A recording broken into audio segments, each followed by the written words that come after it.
Hello everyone, welcome back to my YouTube channel नानुप्याजिया। Today we will discuss about myocardial infarction. Part 1 में हमने discuss किया था myocardial infarction का definition, classification, causes. So हम part 2 में डिस्कस करेंगे इसका रिस्क फैक्टर क्या है, पैथोफिजियोलॉजी क्या है, मैनेजमेंट क्या है, वो हम डिस्कस करेंगे। तो आज हम डिस्कस करेंगे कि माइक्रोडेल इंफ्रैक्शन का रिस्क फैक्टर क्या है।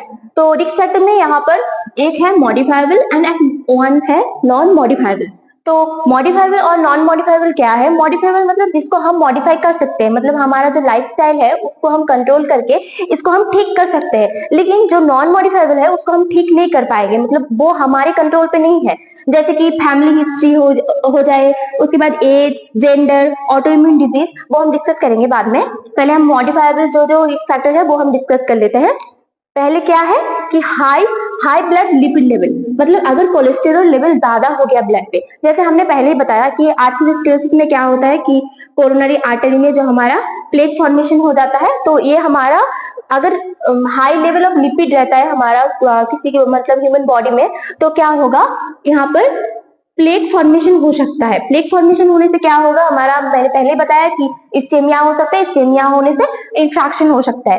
देन क्या है, स्मोकिंग एंड अल्कोहल। ठीक है, अगर स्मोकिंग करेगा कोई, अगर टीनेजर है, मान लो टीनेजर है जो स्मोक करे, हमारा स्मोक में अगर स्मोक किया तो उसमें क्या है, निकोटीन है, जो क्या करता है हमारा जो ब्लड वेसल है उसको वो डैमेज कर देता है। ठीक है, तो अगर एक पर्सन रेगुलरली स्मोक कर रहा है तो स्मोकिंग करने से क्या होगा, जो हमारा आर्टरी या फिर वेन्स है, जिसका ब्लड वेसल्स है, उसका वॉल को डैमेज कर रहा है। मान लो ये वॉल है, इसको डैमेज कर रहा है। डैमेज करने से क्या हो सकता है, यहाँ पर एथ्रोमा फॉर्म होगा या फिर एन्यूरिज्म हो जाएगा, कुछ भी हो सकता है। होने से क्या होगा, ब्लड फ्लो कम हो जाएगा, मतलब मेनली क्या होगा, हमारा ऑक्लूशन और obstruction of the blood flow होगा। तो स्मोकिंग की वजह से हो सकता है। देन क्या है, हाइपरटेंशन। हाइपरटेंशन में क्या होगा, हमारा जो ब्लड वेसल है वो नैरो हो जाता है ना, तो इसके वजह से क्या होगा, तुम्हारा माइक्रोडेल इंफ्रैक्शन हो सकता है। देन क्या है, डायबिटीज मेलिटस, जो हमारा ब्लड है, ब्लड में बहुत ज्यादा क्या होता है, ग्लूकोज का ग्लूकोज बढ़ जाता है, ग्लूकोज का जो लेवल है बहुत बढ़ जाता है, उसकी वजह से भी हमारा एथोमा फॉर्म हो सकता है, एक्यूमुलेशन हो सकता है, प्लेक और एथोमा फॉर्म हो सकता है, तो उसकी वजह से भी होगा। एंड ओबेसिटी, अगर लाइफस्टाइल हमारा ठीक नहीं है तो उसके वजह से हमारा क्या होगा, डायबिटीज हो सकता है, हाइपरटेंशन हो सकता है, और क्या होगा, हाई लिपिड, मतलब क्या, कोलेस्टेरॉल बढ़ सकता है, कोलेस्टेरॉल लेवल बढ़ सकता है, उसकी वजह से भी होगा। देन क्या है, इमोशनल स्ट्रेस। अगर इमोशनल स्ट्रेस बढ़ जाए, ठीक है, अगर इमोशनल स्ट्रेस बढ़ जाए तो वेसोस्पाज्म हो सकता है। वेसोस्पाज्म होने से क्या होगा, तुम्हारा माइक्रोडेल इंफ्रैक्शन का मतलब होने का चांसेस हो सकता है। ठीक है, देन क्या है, नॉन मॉडिफाइबल। नॉन मॉडिफाइबल इसमें क्या है, फैमिली हिस्ट्री। अगर किसी पर्सन का फैमिली हिस्ट्री है, मतलब किसी के फादर को या फिर मदर को है, अगर मतलब पहले हुआ होगा कोरोना माइक्रोडेल इंफ्रैक्शन है, तो क्या होगा, हमें भी चांसेस हो सकता है, मतलब उसके जो बेबी है उसको भी चांसेस हो सकता है माइक्रोडेल इंफ्रैक्शन होने का। ठीक है, देन क्या है, एज। अगर 40 ईयर से ज्यादा हो गया किसी का एज, देन क्या होगा, तुम्हारा जो माइक्रोडेल इंफ्रैक्शन होने का चांसेस बढ़ जाता है। देन क्या है, जेंडर। यहाँ पर जेंडर में ज्यादातर दिखता है, मतलब मेल्स का ही होता है। ठीक है, अगर देखा जाए, कंपेयर किया जाए तो मेल को ज्यादा माइक्रोडेल इंफ्रैक्शन होता है। देन क्या है, ऑटो इम्यून डिजीज। अगर कोई इन्फेक्शियस डिजीज हो गया, ऑटो इम्यून डिजीज हो गया, उसके वजह से भी क्या होगा, हमारा माइक्रोडेल इंफ्रैक्शन हो सकता है। ठीक है, तो फिर रिस्क फैक्टर में मॉडिफाइबल एंड नॉन मॉडिफाइबल समझ में आ गया सबको। नेक्स्ट हम डिस्कस करेंगे पैथोफिजियोलॉजी, मतलब इसका पैथोफिजियोलॉजी क्या है, प्रोसेस क्या है। तो फर्स्ट हमें क्या करना होगा कि ड्यू टू जियोलॉजिकल फैक्टर क्या क्या है, मतलब कॉजेस क्या क्या है हमारा माइक्रोडेल इंफ्रैक्शन होने का। तो फर्स्ट क्या है, ये आर्थरोस्क्लेरोसिस है, जिसकी वजह से क्या होगा, ऑब्स्ट्रक्शन होगा। ये क्या है, क्रॉनिक प्रोसेस है, मतलब ये स्लो प्रोसेस है, ये क्रॉनिक प्रोसेस है। ठीक है, ठीक है, उसके बाद क्या होगा, आर्टेरियल स्पाज्म। आर्टेरियल स्पाज्म होने से भी क्या होगा, ऑब्स्ट्रक्शन होगा। देन क्या है, ये थ्रोम्बस फॉर्मेशन होने से क्या होगा, ऑक्लूशन होगा। तो मैंने पहले ही बताया कि अगर ये मान लो एक आर्टरी है, कोरोनरी आर्टरी है, ठीक है, अगर एथेरोस्क्लेरोसिस हो रहा है, मान लो एथेरोस्क्लेरोसिस हो रहा है, तो एथेरोस्क्लेरोसिस होने से क्या होगा, मतलब एक ही बार में सारे लिपिड आके एक जगह पे एक्यूमुलेशन नहीं होगा, धीरे धीरे एक जगह पे एक्यूमुलेशन होगा। ठीक है, तो ये क्या है, स्लो प्रोसेस है, तो ये स्लोली प्रोसेस होगा। देन क्या होगा, क्या हमारा जो आर्टेरियल स्पाज्म है, जो मैंने कहा कि आर्टरी जो हमारे भेसोस्पाज्म में मैंने बताया कि नैरो हो जाता है, नैरो होने से भी क्या होगा, ऑब्स्ट्रक्शन होगा। देन क्या है हमारा जो थ्रोम्बस, थ्रोम्बस में क्या होगा, अगर तुम्हारा मान लो यहाँ पर जो मैंने बताया कि ये अगर रैप्चर हो गया, अगर थ्रोमा और प्लेक रैप्चर हो गया, रैप्चर होने से क्या होगा, यहाँ पर आके बहुत सारे जो प्लेटलेट है आके एक्यूमुलेट हो जाएगा, एक्यूमुलेट होने से क्या होगा, पूरा जो ये है हमारा आर्टरी है वो ऑब्स्ट्रक्ट हो जाएगा। तो इसके वजह से हो सकता है मतलब ऑक्लूट हो जाएगा, जो हमारा कोरोनरी आर्टरी है वो पूरा क्या ऑक्लूशन हो जाएगा उसमें। तो अथेरोस्क्लेरोसिस की वजह से क्या हो रहा है, हमारा ऑब्स्ट्रक्शन हो रहा है, आर्टेरियल स्पाज्म की वजह से क्या हो रहा है, ऑब्स्ट्रक्शन हो रहा है, देन क्या थ्रोम्बस की वजह से भी ऑक्लूशन हो रहा है। अब ये तीनों कॉजेस की वजह से क्या होगा, हमारा ब्लड सप्लाई नहीं होगा ना, तो ब्लड सप्लाई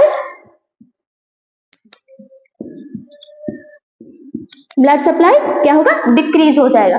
ठीक है, अगर ब्लड सप्लाई डिक्रीज हो गया तो उसको क्या बोलेंगे हम, इस्चेमिया। इस्चेमिया का मतलब क्या है, अगर ब्लड सप्लाई कम हो जाए तभी तो हम बोलते हैं ना कि इस्चेमिया हुआ है, तो इस्चेमिया हो गया। ठीक है, इस्चेमिया हो गया। इसके बाद इस्चेमिया अगर हो गया, अगर वहां पर ब्लड सप्लाई नहीं हो रहा है तो उसके वहां पर क्या होगा, ऑक्सीजन का डिमांड बहुत ज्यादा बढ़ जाएगा। ऑक्सीजन का डिमांड बढ़ जाने से क्या होगा, हाइपोक्सिया हो जाएगा। हाइपोक्सिया हो गया, हाइपोक्सिया होने से क्या होगा, जो जिस टिश्यू है उस टिश्यू में अगर ऑक्सीजन सप्लाई नहीं हो रहा है, ब्लड सप्लाई नहीं हो रहा है, तो वहां का टिश्यू क्या होगा, नेक्रोसिस हो जाएगा ना उस टिश्यू में, तो नेक्रोसिस ऑफ द टिश्यू हो गया, नेक्रोसिस ऑफ द टिश्यू। उसके बाद क्या होगा, हमारा जो इंफ्रैक्शन है, एमआई है, मायोकार्डियल इंफ्रैक्शन, मायोकार्डियल इंफ्रैक्शन देखने को मिलेगा। ठीक है, तो पैथोपैथोलॉजी समझ में आ गया। पहले क्या होगा, हमारा जो इटियोलॉजिकल फैक्टर है, मतलब ड्यू टू इटियोलॉजिकल फैक्टर की वजह से क्या होगा, ऑब्स्ट्रक्शन और ऑक्लूशन हो सकता है। ऑक्लूशन होने से क्या होगा, ब्लड सप्लाई जो हमारा है वो डिक्रीज हो जाएगा। डिक्रीज होने से उसको हम क्या बोलेंगे, इस्चेमिया। एंड इस्चेमिया होने से क्या होगा, ऑक्सीजन का जो डिमांड है वो बढ़ जाएगा, तो उसको हाइपोक्सिया बोलते हैं, हाइपोक्सिया हो जाएगा। हाइपोक्सिया होने से क्या होगा, जो टिश्यू है उसमें ब्लड सप्लाई और ऑक्सीजन सप्लाई नहीं हो रहा है, तो ऑब्वियस है वहां पर निक्रोसिस हो जाएगा। निक्रोसिस होने से क्या होगा, उस टिश्यू का डेथ हो जाएगा। डेथ होने से क्या होगा, तुम्हारा मायोकार्डियल इंफ्रैक्शन हो सकता है। ठीक है, मायोकार्डियल इंफ्रैक्शन का क्लिनिकल मैनिफेस्टेशन क्या क्या होता है और साइंस के सिम्टम्स क्या क्या होते हैं। तो यहाँ पर फर्स्ट क्या है, चेस्ट पेन। चेस्ट पेन मतलब हमारा जो मिडिल ऑफ द चेस्ट है वहां पर बहुत पेन फील होगा, जिसको हम एंजाइना बोलते हैं। तो टाइटनेस, चेस्ट में टाइटनेस और हेवीनेस फील होगा, ऐसा ऐसा फील होगा कि चेस्ट पे बहुत कुछ हैवी कुछ रखा है, चेस्ट पेन में फील होगा ऐसा। And then diaphoresis, diaphoresis mean excessive sweating होगा एंड मॉइस्ट स्किन दिखने को मिलेगा। देन क्या है, faster than normal heart rate and respiratory rate, हमारा जो नॉर्मल हार्ट रेट है उससे ज्यादा हो जाएगा heart rate, and respiratory rate जो नॉर्मल है उससे ज्यादा हो जाएगा। देन क्या है, decrease cardiac contractility, cardiac contractility decrease हो जाएगा, ऑब्वियस है क्योंकि ब्लड सप्लाई नहीं हो रहा है उस जगह पे। हमारा जो अगर हार्ट का जो मसल है, मसल पे अगर क्या होगा, यहाँ पर अगर मसल है, यहाँ पर जो ब्लड सप्लाई हो रहा था, हमारा ब्लड सप्लाई अगर नहीं होगा तो ऑब्वियस है कि हमारा जो हार्ट मसल है वो कॉन्ट्रैक्शन नहीं कर पाएगा, तो क्या होगा, decrease cardiac contractility. Cardiac contractility क्या होगा, हमारा डिक्रीज हो जाएगा। देन क्या है, डिस्पनिया। डिस्पनिया ऑब्वियसली होगा क्योंकि ऑक्सीजन का डिमांड बहुत ज्यादा बढ़ जाएगा, इसलिए डिस्पनिया होगा। देन क्या है, पैल्पिटेशन। अगर कोई पेशेंट है, मतलब ये ज्यादातर हमें ओमेन में देखने को मिलता है कि उन लोगों को पैल्पिटेशन बहुत ज्यादा होता है, क्योंकि जब चेस्ट पेन होगा और पैल्पिटेशन के साथ एंग्जाइटी भी फील होता है। ठीक है, तो डिस्पनिया और पे होने से कि पैल्पिटेशन फील होगा, मतलब हमारा जो हार्ट रेट है वो बहुत ज्यादा बढ़ जाएगा। देन क्या है, चोकिंग। चोकिंग का मतलब क्या है, मतलब ऐसा फील होगा कि गले पे कुछ अटका हुआ है। ठीक है, अगर क्या होगा, ऑक्सीजन डिमांड बढ़ जाएगा। ऑक्सीजन डिमांड बढ़ने से मतलब बॉडी का जो ऑक्सीजन का रिक्वायरमेंट है वो पूरा नहीं हो रहा है, क्योंकि हमारा जो ब्लड फ्लो है वो ठीक से नहीं हो रहा है। नहीं होने से क्या होगा, मतलब जो पेशेंट है उसको फील होगा कि गले पे कुछ अटका हुआ है, मतलब चोक फील होगा उसको। देन क्या है, नोजिया एंड वॉमिटिंग हो सकता है, नोजिया एंड वॉमिटिंग फील हो सकता है। And decrease urine output, urine output decrease हो जाएगा। देन फीवर भी दिखता है जो पेशेंट को मायोकार्डियल इंफेक्शन होने से, क्योंकि टिश्यू नेक्रोसिस होने से फीवर, ऑब्वियस फीवर दिखेगा। तो हमें समझ में आ गया कि क्लिनिकल मैनिफेस्टेशन क्या है। तो नेक्स्ट हम डिस्कस करेंगे कॉम्प्लिकेशंस। तो कॉम्प्लिकेशन क्या है, डिसएरिथमिया। डिसएरिथमिया मतलब क्या है, irregular heartbeat, irregular heart rate हो जाएगा। देन हार्ट फेलियर होने का चांसेस हो सकता है। पल्मोनरी एडिमा होने का चांसेस हो सकता है, मतलब कॉम्प्लिकेशंस में ये सारे सब कुछ दिखने को मिलेगा। देन कार्डियोजेनिक शॉक भी हो सकता है, अगर हमारा क्या ब्लड फ्लो ठीक से नहीं होगा, हमारा हार्ट में ठीक ठाक से ब्लड फ्लो नहीं हो रहा है, निक्रोसिस हो रहा है, इंफ्रैक्शन हो रहा है, देन कार्डियोजेनिक शॉक भी दिख सकता है। And post infraction angina, angina का मीन क्या बोला था हमने कि चेस्ट पेन होता है, जो चेस्ट पेन क्या है, सिम्टम्स है, एंजाइना एक सिम्टम्स है जो जहाँ क्या चेस्ट पेन होता है, तो पोस्ट इंफ्रैक्शन एंजाइना भी फील हो सकता है, ठीक है। तो कभी कभी दिखता है एंजाइना, कभी कभी मतलब 30 मिनट्स तक स्टे करता है और 15 मिनट्स तक स्टे करता है। कभी कभी होगा कि ये हमारा जो मतलब वो 30 मिनट्स एंड 15 मिनट्स का जो चेस्ट पेन है वो नाइट्रोग्लिसरीन देने से क्या होगा, तुम्हारा रिलीफ पा सकते हैं, ठीक है। लेकिन कभी कभी ऐसा हो सकता है, कुछ पेन ऐसा होगा कि हमारा नाइट्रोग्लिसरीन एडमिनिस्टर करने से भी वो पेन रिलीफ नहीं होता है। देन क्या है, वेंट्रिकुलर रप्चर, वेंट्रिकुलर रप्चर भी हो सकता है एंड एन्यूरिज्म भी हो सकता है। ऑब्वियस है एन्यूरिज्म कैसे होगा, अगर मान लो तुम्हारा ये है हार्ट, ठीक है, हार्ट है जो यहाँ पर हमारा क्या है, कोरोनरी आर्टरी है, ये कोरोनरी आर्टरी है, यहाँ पर अगर क्या हो गया, ऑब्स्ट्रक्शन हो गया, ये मान लो ये आर्टरी है, ठीक है, यहाँ पर अगर ऑब्स्ट्रक्शन हो रहा है, ठीक है, अगर ब्लड फ्लो ठीक से नहीं हो रहा है, ब्लड फ्लो ठीक से नहीं होने से प्रेशर पड़ेगा, प्रेशर पड़ने से क्या हो सकता है, बल्जिंग हो सकता है, ठीक है, आर्टरी में बल्जिंग हो सकता है। बल्जिंग का मतलब क्या होगा, एन्यूरिज्म। एन्यूरिज्म का क्लास मैंने ऑलरेडी किया है, तो आप लोग वहां पे जाके देख सकते हैं। जैसे कि मैंने पहले बताया कि वो सारे क्लासेस बंगाली में है, अगर प्रॉब्लम होगा तो बता सकते हैं मुझे, कि मैं कमेंट सेक्शन में ऑब्वियसली क्लियर करने की कोशिश करूंगी। तो कॉम्प्लिकेशंस में ये सारे हैं, डिसएरिथमिया हो सकता है, हार्ट फेलियर हो सकता है, पल्मोनरी एडिमा दिखने को मिलेगा, कार्डियोजेनिक शॉक हो सकता है, पोस्ट इंफ्रैक्शन एंजाइना भी होगा, देन वेंट्रिकुलर रप्चर हो सकता है, एन्यूरिज्म भी हो सकता है, ठीक है। तो नेक्स्ट हम पढ़ेंगे डायग्नोस्टिक इवैल्यूएशन।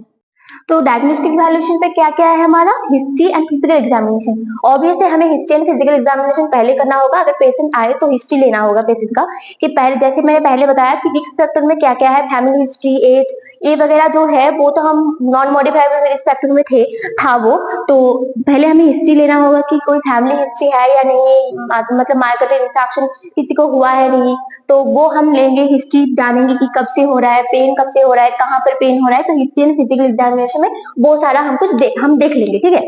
उसके बाद क्या है, ईसीजी टेस्ट करेंगे। ईसीजी क्या है, जो हमारा हार्ट का जो एक्टिविटी है, इलेक्ट्रॉनिक एक्टिविटी है, वो चेक करता है ईसीजी। देन हम इकोकार्डियोग्राम कर सकते हैं, एंजियोग्राफी कर सकते हैं। एंजियोग्राफी में क्या करेंगे, हम जो आर्टरी, हमारा जो मेन आर्टरी है, तो उस आर्टरी में क्या करेंगे, आर्टरी में आके हम एक कैथेटर पुश करते हैं, ठीक है। कैथेटर पुश करने से वो कैथेटर के अंदर से हम एक डाई पुश करेंगे, जो डाई क्या होगा, हमारा जो आर्टरी है, मान लो ये एक आर्टरी है, तो एक डाई क्या होगा, आर्टरी तक जाएगा, तो वो आर्टरी क्या करेगा, देख पाएंगे कि हमें मतलब कहाँ पर ऑब्स्ट्रक्शन हुआ है और ऑक्लूशन हुआ है, तो एंजियोग्राफी में वो हम देख पाएंगे, ठीक है। देन क्या है, स्ट्रेस टेस्ट। स्ट्रेस टेस्ट में हम क्या करेंगे, अगर एक पेशेंट आया है, तो मान लो एक पेशेंट आया है, तो उस पेशेंट को क्या करेंगे, हम ट्रेडमिल दे सकते हैं या फिर साइकिल दे सकते हैं। ट्रेडमिल में बोलेंगे कि उनको दौड़ने के लिए, ठीक है, तो उसके हिसाब से मतलब हमारा जो हार्ट का ये है एक्टिविटी है, वो हम चेक कर सकते हैं, ठीक है। एंड अगर साइकिल दे सकते हैं तो पेशेंट को बोलेंगे कि साइकिलिंग करे, तो उनका क्या होगा, हार्ट बहुत ज्यादा एक्टिव हो जाएगा, तब हमारा क्या है, हार्ट का जो मेन एक्टिविटी है, इलेक्ट्रॉनिक एक्टिविटी या फिर कुछ एक्टिविटी जो है, सब कुछ हम चेक कर सकते हैं स्ट्रेस टेस्ट के दौरान, ठीक है। देन क्या है, पोजीशन एमिशन टोमोग्राफी और पेट टेस्ट, इसको हम बोलते हैं पेट टेस्ट, ठीक है, पीईटी, पेट टेस्ट बोलते हैं इसको। तो पोजीशन एमिशन टोमोग्राफी में क्या क्या जाता है कि एक जो हमारा क्या बोलते हैं, रेडियो एक्टिव एजेंट, जो रेडियो एक्टिव एजेंट को हम क्या कर सकते हैं, वो आईवी थ्रू हम क्या करेंगे, इंजेक्ट करेंगे। इंजेक्ट करने से क्या होगा, पूरा जो हमारा बॉडी है, बॉडी में डायल्यूट हो जाएगा, ये हमारा जो ब्लड फ्लो हो रहा है, ब्लड के दौरान क्या होगा, ब्लड के थ्रू पूरे हमारा बॉडी में चला जाएगा, ठीक है। लेकिन क्या होगा, उसके थ्रू हम देख पाएंगे कि हमारा जो तुम्हारा रेडियो एक्टिव एजेंट है, वो पूरा बॉडी में फ्लो हो रहा है, ठीक है। लेकिन अगर मान लो यहाँ पर एक ऑब्स्ट्रक्शन हो गया, ठीक है, अगर ये ऑक्लूजन और ऑब्स्ट्रक्टेड है ये पोर्शन, तो क्या होगा, ऑब्वियस है इस पोर्शन पे हमारा जो रेडियोएक्टिव एजेंट है वो नहीं आ पाएगा, तो उसके हिसाब से हम देख पाएंगे कि एग्जैक्ट कहाँ पर हमारा ऑब्स्ट्रक्शन और ऑक्लूजन हुआ है। तो हमारा क्या पेट टेस्ट के हिसाब से हम क्या देख पाएंगे कि कहाँ पर ऑब्स्ट्रक्शन हुआ है, तो इसके हेल्प से हम आइडेंटिफाई कर पाएंगे। ठीक है। देन हम सीटी स्कैन कर सकते हैं, एमआरआई कर सकते हैं, इसके थ्रू भी हम देख पाएंगे कि कहाँ पर ऑक्लूशन हुआ है और ऑब्स्ट्रक्शन हुआ है। देन क्या हम क्या करेंगे और ब्लड टेस्ट कर सकते हैं। ब्लड टेस्ट में हम क्या करेंगे, कोलेस्टेरॉल, आरबीसी, सीबीसी और क्या होता है हाइपरटेंशन के लिए हमें जो सोडियम का लेवल चेक करना होता है वो सब करेंगे, ठीक है। देन क्या इसके ब्लड टेस्ट में और क्या होगा, कार्डियक बायोमार्कर्स भी चेक करेंगे, जहां पर क्या होगा जैसे troponin, C reactive protein etcetera जो होता है वो सारा हम चेक करेंगे। अगर मायोकार्डियल इंफ्राक्शन हुआ तो इसका क्या होगा, ये सारा जो है इसका लेवल एलिवेट हो जाएगा, ठीक है। तो डायग्नोस्टिक इवैल्यूएशन समझ में आ गया। तो नेक्स्ट हम डिस्कस करेंगे कि मैनेजमेंट में हम क्या पढ़ेंगे, मेडिकल मैनेजमेंट फर्स्ट। तो वैसे तो हम अगर कुछ टिश्यू को इंफ्रैक्शन हो गया है, ठीक है, अगर मान लो मायोकार्डियल इंफ्रैक्शन हो गया, मतलब किसी एक टिश्यू को इंफ्रैक्शन हो गया, तो उसको हम तो रिवर्स नहीं कर सकते, लेकिन कुछ चीजें हैं जिसको हम रिवर्स कर सकते हैं। जैसे कि कोई टिश्यू अगर इस्केमिक स्टेज पे है तो उसको हम रिवर्स कर सकते हैं। तो उसके लिए जो सारे मेडिकल मैनेजमेंट किया जा सकता है वो है यहाँ पर। तो फर्स्ट क्या है, O2 थेरेपी। हम O2 थेरेपी दे सकते हैं 3 litre by nasal cannula. And thrombolytic therapy दे सकते हैं। थ्रोम्बोलाइटिक थेरेपी में क्या होगा, यूरोकाइनेज एंड स्टेप्टोकाइनेज दे सकते हैं। वहां पर क्या है, मतलब अगर थ्रोम्बोलाइटिक थ्रोम्बस फॉर्म से हम प्रिवेंट करेंगे, ये सारा जो है मेडिसिन है वो थ्रोम्बस फॉर्म होने से प्रिवेंट करेगा। एंड देन क्या है, एनाल्जेसिक है। एनाल्जेसिक में हम मॉर्फिन दे सकते हैं। अगर कुछ पेशेंट को अगर एंजाइना हो रहा है, चेस्ट पेन हो रहा है, तो उसके हिसाब से हम एनाल्जेसिक यूज कर सकते हैं। देन क्या है, वेसोडायलेटर में हम क्या करेंगे, नाइट्रोग्लिसरीन यूज कर सकते हैं। जो क्या है, वेसोस्पाज्म होने के टाइम क्या होगा, हमारा जो ब्लड वेसल्स है, जो आर्टरी है, वो क्या हो जाता है, नैरो हो जाता है ना, इसीलिए क्या करते हैं हम वेसोडायलेटर यूज करेंगे। देन क्या है, एसी इनहिबिटर, जहां पर केप्टोप्रिल यूज कर सकते हैं। देन क्या है, कैल्शियम चैनल ब्लॉकर में हम एम्लोडिपाइन देंगे। देन क्या है, एंटीकोआगुलेंट में हेपारिन देंगे, जो हमारा क्या है, क्लॉटिंग होने से रोक सकता है, मतलब वो प्रिवेंट करेगा। देन क्या है, कोलेस्ट्रॉल लोअरिंग एजेंट, जो हमारा हमने पहले बताया कि आर्थरोस्क्लेरोसिस क्यों हो रहा है, अगर कोलेस्ट्रॉल और लिपिड का लेवल ज्यादा बढ़ गया है तो हमारा जो कोरोनरी आर्टरी है वहां पर एक्युमुलेशन होगा। एक्युमुलेशन होने से क्या होगा, लिपिड फॉर्म हो जाएगा, तो सॉरी प्लेक फॉर्म हो जाएगा, एथ्रोमा फॉर्म हो जाएगा। एथ्रोमा फॉर्म होने से तुम्हारा जो ब्लॉकेज हो सकता है, ऑब्स्ट्रक्शन हो सकता है। तो इसीलिए हम क्या मेडिसिन यूज करेंगे, कोलेस्ट्रॉल लोअरिंग एजेंट, जैसे कि स्टैटिन, ये यूज कर सकते हैं कि जैसे हम मतलब हमारा जो कोलेस्ट्रॉल है उसको लेवल है उसको लो करने के लिए, ठीक है। देन हम पढ़ेंगे सर्जिकल मैनेजमेंट। तो सर्जिकल मैनेजमेंट में क्या है, coronary artery bypass surgery. Coronary artery bypass surgery में क्या होता है, मान लो ये हमारा जो हार्ट है, ठीक है, तो हार्ट में क्या हो रहा है, जो कोरोनरी आर्टरी है इससे ब्लड फ्लो हो रहा है, ठीक है, और इससे यहाँ पर भी हो रहा है। अब क्या होगा, मान लो हमारा जो यहाँ पर क्या हो गया, ऑक्लूशन हो गया, ठीक है। ऑक्लूशन होने से क्या हो रहा है, जो ब्लड फ्लो हो रहा था यहाँ पर नहीं हो रहा है, यहाँ पर ब्लॉकेज हो गया, ब्लड फ्लो नहीं हो रहा है। तो उस टाइम पे क्या करते हैं हम, बॉडी के जो अदर पार्ट्स है वहां से हम एक वेन लेंगे। जैसे हमारा जो लेग्स में वेन होता है, सबसे लार्ज वेन जो सेफेनस वेन है, उस वेन को क्या करेंगे, लेंगे, थोड़ा सा कट करके लेंगे। देन क्या करेंगे, यहाँ पर अटैच कर देंगे, ठीक है, बाईपास से अटैच कर देंगे, ठीक है। तो फिर क्या हो गया, इधर से जो ब्लड फ्लो नहीं हो रहा था, यहाँ से बंद हो गया था, तो वो ब्लड फ्लो क्या होगा, यहाँ से हो जाएगा, ठीक है। तो इसको हम बोलेंगे कि बाईपास सर्जरी। बाईपास सर्जरी में क्या होगा, बॉडी के जो अदर पार्ट है वहां से क्या करेंगे हम, आर्टरी और वेन लेंगे, उसके बाद बाईपास से हम अटैच कर देंगे, ठीक है। बाईपास अटैच करने से क्या होगा, ब्लड फ्लो ठीक से नॉर्मली हो जाएगा।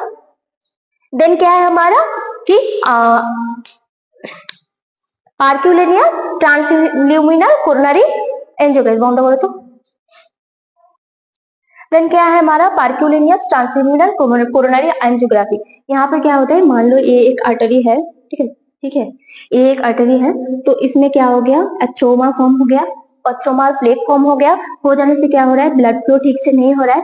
तो इस हिसाब यहाँ पर हम क्या करेंगे, इस केस में ये एक कैथीटर है, ठीक है, इस कैथीटर को हम इंसर्ट करेंगे यहाँ पर। इंसर्ट करने से और कैथीटर के ऊपर एक बैलून रहेगा जो डिफ्लेट रहेगा, तो इसको हम क्या करेंगे, यहाँ पर इंसर्ट किया, इंसर्ट करने के बाद जो हमारा प्लेग का जगह आएगा जहां पर एब्थोमा फॉर्म हुआ है, वहां पर इंसर्ट करने के बाद जो बलून है उसको हम इन्फ्लेट करेंगे। मतलब क्या है, उसको फुलाएंगे। उसके बाद क्या होगा, इन्फ्लेट करने से जो हमारा ये प्लेग और एब्थोमा फॉर्म हुआ है वो सप्रेस हो जाएगा। सप्रेस हो जाने से क्या होगा, जो हमारा आर्टरी है वो अच्छे से खुल जाएगा। मतलब ये था ऐसा, लेकिन हो गया ऐसा। ठीक है, तो फिर क्या होगा, तुम्हारा जो कोरोनरी आर्टरी है वो अच्छे से ब्लड फ्लो, उससे अच्छे से ब्लड फ्लो होगा। देन क्या है, आर्थ्रेक्टोमी। आर्थ्रेक्टोमी में क्या होगा, जो हमारा ये यहाँ पर एब्थोमा फॉर्म हुआ है, एब्थोमा वो उसको कट आउट करके निकाल देंगे। आर्थ्रेक्टोमी में हम ये करेंगे, मतलब कट आउट करके निकालेंगे। देन क्या है, ट्रांसमायोकार्डियल लेजर रिवास्कुलराइजेशन। यहाँ पर हम क्या करेंगे, मान लो ये एक हार्ट है, हार्ट में क्या हुआ है, 4 चेम्बर है, 2 आर्टेरियम एंड 2 वेंट्रिकल है। तो 2 वेंट्रिकल में मान लो यहाँ पर क्या है, तुम्हारा जो हमारा ऑक्लूशन की वजह से ब्लड फ्लो नहीं हो रहा है, तो यहाँ पर क्या करेंगे, हम लेजर कर देंगे। ठीक है, लेजर करने से क्या होगा, डायरेक्ट जो राइट वेंट्रिकल में जो ब्लड है वो डायरेक्ट क्या होगा, तुम्हारा लेफ्ट वेंट्रिकल में चला जाएगा। ठीक है, मतलब तुम्हारा जो ये इस वेंट्रिकल में जो इस चेम्बर में ब्लड था वो यहाँ पर चला जाएगा। तो आज हमने पार्ट 2 में डिस्कस किया कि रिस्क फैक्टर क्या क्या है, क्लिनिकल मैनिफेस्टेशन क्या है, पैथोलॉजी क्या है, उसका मतलब मैनेजमेंट हम क्या कर सकते हैं, डायग्नोस्टिक वैल्यूएशन क्या है। तो hope you like the video and thank you for watching.